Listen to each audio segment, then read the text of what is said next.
Boa noite, hoje é dia 24 de abril e vamos para o nosso devocional da noite em que eu leio Manhã e Noite de Charles Spurgeon.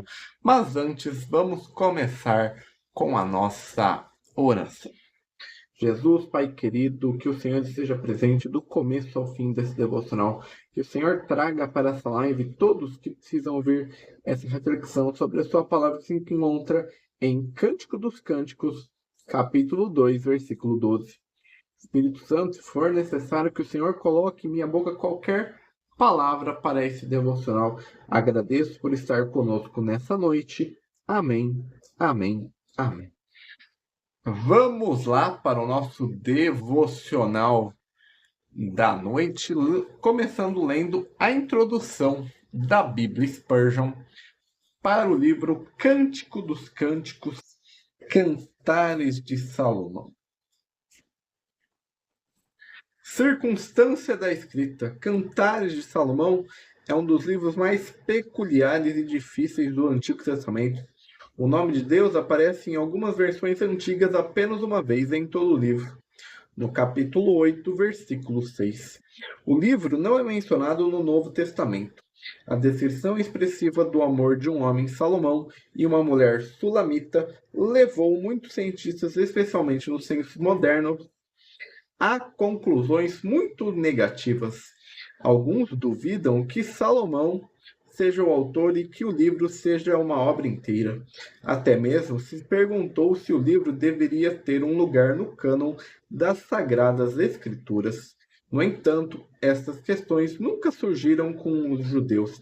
É verdade que a tradição do Talmud diz que Ezequias é o autor do livro, provavelmente porque durante sua época muitas tradições antigas do primeiro período de reis vieram a ser homenageadas. Compare 2 Crônicas 30, versículo 26 e Provérbios 25, versículo 1. Mas o lugar de Cantares de Salomão no cânon hebraico sempre foi na terceira parte principal, que são os escritos do hebraico Ketubim. Aqui o livro pertence aos 5 rolos do hebraico Megigot, para os dias de festa especial, e foi lido no 8º dia da Páscoa. O nome Cantares de Salomão é uma comparação absoluta em hebraico que significa tanto quanto a mais bela canção. O primeiro versículo já menciona Salomão como autor. Podemos dizer, ao estilo de Salomão, encontramos isso mencionado 7 vezes. E além disso, 3 vezes o título rei. De acordo com 1 Reis, capítulo 4, versículos 32 e 33, Salomão escreveu 1005 canções e ele tinha um profundo conhecimento da natureza. Apenas esta música de Salomão foi preservada. A música menciona 22 nomes de plantas e 15 nomes de animais. Como Salomão reinou por volta de 970 a 931, a época da escrita teria que ser fixada em meados do século X a.C. O Cantar de Salomão tem uma composição uniforme, visto que ao longo do livro as seguintes pessoas aparecem repetidamente: o noivo, a noiva, as filhas de Jerusalém. Refrões semelhantes podem ser encontrados no início e no fim de certos parágrafos. A menção sétupla do nome Salomão também seria um refrão. O objetivo da escrita. Os expositores de Cantares de Salomão têm diversas maneiras de pensar, tanto nos tempos antigos como nos modernos. Alguns acham que o livro está descrevendo o amor do rei Salomão por uma pobre pastorinha. Uma versão dessa opinião diz que a menina já era prometida a um pastor e permaneceu fiel a ele, apesar da vontade do rei. Outros pensam que o livro é uma coleção de até 30 poemas de amor ou de casamento. Finalmente, há quem pensa que a origem se encontra em hinos do culto babilônico de Tamuz, que é a idolatria. A pessoa da Sulamita também suscitou muitas suposições, mas todos descrevem um firme alicerce escriturístico. Com base nas escrituras, podemos concluir que, embora Salomão tivesse 1000 esposas, Seu coração não estava satisfeito, apenas uma simples pastorinha foi capaz de dar-lhe o amor, a alegria e a satisfação que o segundo pensamento de Deus deveriam controlar e dominar a relação entre a mulher e o homem. Isso nos leva à questão de qual propósito o Espírito Santo está perseguindo no livro. Lá, novamente, encontramos uma variedade de pensamentos. Os judeus sempre viram uma descrição do amor de Jeová por seu povo Israel. Os pais da igreja o interpretaram pelo amor de Cristo por sua igreja no início da cristandade. Uma explicação adicional diz que o livro contém canções que o amor conjugal é glorificado. Não considerando a causa externa, o assunto do livro só pode ser a relação do remanescente judeu fora de Israel com o seu rei, o Messias. É claro que a Assembleia de Deus também é uma noiva, mas ela é a noiva, a esposa do Cordeiro. Entre ela e o noivo existe uma relação firme desde o início. Esse relacionamento é baseado na obra de Cristo e na habitação do Espírito Santo. A conclusão externa ocorrerá apenas na ceia das bodas do Cordeiro. Em Cantares de Salomão, entanto, Salomão como rei é um tipo de Cristo, como o verdadeiro rei da paz. O conteúdo mostra precisamente que a noiva ainda não tem uma comunhão firme com o rei, mas anseia por sua comunhão e amor.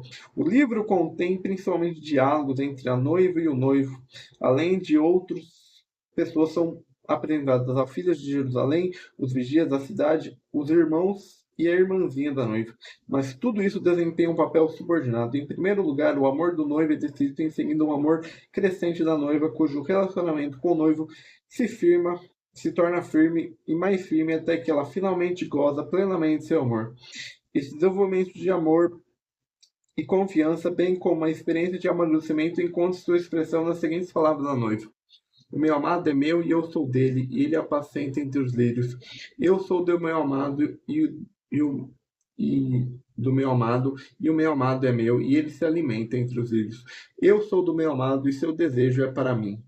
Nem é preciso dizer que o livro contém ensinamentos para os crentes de hoje, portanto, pode ser aplicado de forma prática ao relacionamento pessoal do crente individual com seu Senhor. Peculiaridades: a linguagem de Cantares de Salomão. Como judeus ortodoxos, encontramos a velha tradição de que homens com menos de 30 anos não deveriam ler Cantares de Salomão. Ao mesmo tempo, os judeus contaram o livro entre os mais sagrados e, portanto, o estimaram muito. Essa atitude também aplica a nós. Cantares de Salomão é um livro de poesia oriental, que é marcado por uma linguagem pitagórica especial. Aqui, essa linguagem pitagórica do amor, cheia de expressões floridas, sentimentais e às vezes muito vivas, mas nem um oriental, nem um hebreu consideravam esse livro uma descrição de paixão voluptuosa. Tal julgamento estava reservado a uma chamada civilização ocidental cristã, que até meados do século XX tornava tabu tudo que era sexual. A noiva em Cantares de Salomão. Os profetas do Antigo Testamento frequentemente chamavam o povo de Israel de esposa de Jeová, que se tornou infiel e, portanto, foi rejeitada. Por causa da divisão de Israel após a morte de Salomão, dois reinos surgiram, a parte sul com Jerusalém e a parte norte com Samaria como capital. Esses dois reinos que surgiram do reino materno chamados de filhas de uma só mãe, em Ezequias 23. Cantares de Salomão menciona a mãe, bem como a irmã da noiva. Portanto, encontramos duas imagens diferentes de Israel. Por um lado, o retorno de todo Israel a Jeová nos últimos dias é comparado ao estabelecimento de uma esposa infiel. Por outro lado, o remanescente de Judá é comparado a uma jovem e bela noiva unida ao rei, o Messias. No livro de Ruth, também a mãe Noemi é retratada como o povo infiel de Israel, enquanto a jovem Ruth, que é casada com Boaz, ancestral do rei da paz, é comparado ao remanescente judeu crente. Agora isso significa que Cristo tem duas noivas e que o remanescente crente de seu povo terreno e a esposa celestial à Assembleia? Essa conclusão não se justifica pelas seguintes razões. Diferentes ilustrações sobre relacionamentos diversos em épocas totalmente diferentes, sobre a lei no Antigo Testamento e sobre a graça no Novo Testamento são mencionados. O noivo no Antigo Testamento é Jeová, respectivamente seu ungido, o Messias, enquanto no Novo Testamento é o Cordeiro. Finalmente, a união do Messias e sua noiva terrestre acontecem após seu aparecimento na Terra, enquanto o casamento do Cordeiro acontecerá mais cedo no céu. Visão geral do conteúdo: Canção de Salomão em busca do amor, que é o que abrange os capítulo 2, versículo 8 ao 17, e do capítulo 3, do versículo 1 ao 5. Ministros, diáconos e anciões podem ser todos sábios, mas se a sagrada pomba partir e o espírito corrompente entrar, tudo estará acabado para nós. Irmãos, nosso sistema não funcionará sem o Espírito de Deus, e fico feliz que não funcione, pois suas paralisações e quebras chamam nossa atenção para o fato de sua ausência. Nosso sistema nunca teve a intenção de promover a glória de padres e pastores, mas foi planejado para educar cristãos viris que não tomarão sua fé em segunda mão. E esse é a introdução da Bíblia Spurgeon para o livro Cantares de Salomão, Cântico dos Cânticos. Agora vamos ler o nosso devocional da noite. Obrigado pelo presente, pela rosa. Aparecem as flores na terra, chegou o tempo de cantarem as aves, e a voz da rola ouve-se em nossa terra. Cântico dos Cânticos, capítulo 2, versículo 12. Doce é a estação da primavera. O longe e melancólico inverno nos ajuda a apreciar seu calor genial, e a expectativa do verão aumenta seu encanto. Após o período de depressão do espírito, é encantador de vislumbrar novamente a luz do sol da justiça. Então nossa boa vontade adormecida se ergue da letargia como açafrão e o narciso de suas camas na terra. Então nosso coração se alegra com deliciosas notas de gratidão, muito mais melodiosas do que o canto dos pássaros e o reconfortante garantia de paz. Infinitamente mais prazerosa do que o canto da pomba é ouvida dentro da alma. Agora é a hora da alma buscar comunhão com seu amado.